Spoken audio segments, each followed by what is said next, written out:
Hi guys, just a super quick update. You're probably going to see a lot of these here and there because we're in this interesting situation with this game I'm making, Emberville, where we're trying lots of new things. There's lots of information getting out there, but there's also lots of confusion because there's lots of people listening. So I wanted to kind of clarify something real quick and go from there. First, we put out a short yesterday talking about the new dynamic UI in the game Emberville.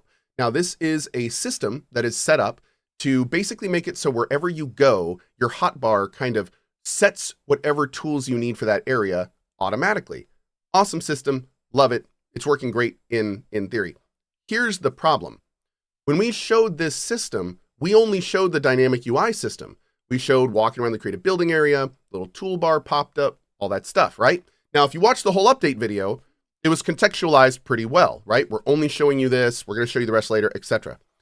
The problem was when we put up that short, a lot of people thought the dynamic UI was the only UI.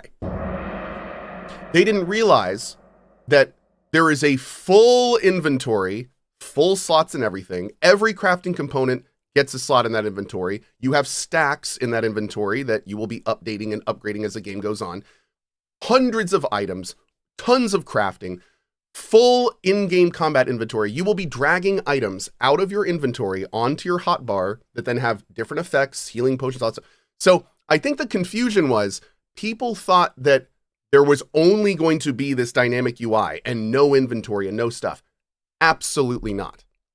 The dynamic UI is just a medium in which to access your giant inventory, your huge storage network, whatever crafting automation and farming you have going at the time. So there is still a huge, verbose, giant looting and inventory system, but you don't need that giant system when you're running around building, when you're mining, when you're fishing. You only need the specific tools you need for that activity. That's what the dynamic UI is for. It is not to reduce the impact of looting, to reduce the impact of inventory management. That's a huge part of this game. But that's more in when you're in the combat area, when you're in the thing we'll talk about at the next update, all of that stuff. So I just wanted to make that super, super clear. This game is designed for looters. It's designed for farmers. It's designed for people that want to kind of min-max their character, make cool builds. So that is the goal. And we will be pursuing that all the way till the end of the development. Okay, anyway, that's all. Just want to make that clear. Another big thing I wanted to say, we are in a very interesting position with this project where if you have questions about it, you can always drop by my stream and ask it. I am pretty much wearing all the major hats in some degree on this project, so I can answer everything about it and let you know what's in it, what's coming, that kind of thing. So feel free to stop by twitch.tv/CohhCarnage. I'm streaming pretty much every day. And just make sure you put a little @CohhCarnage on your question, and me or someone in chat may be able to help you out. So anyway, thanks for watching. We'll see you next time. Bye-bye.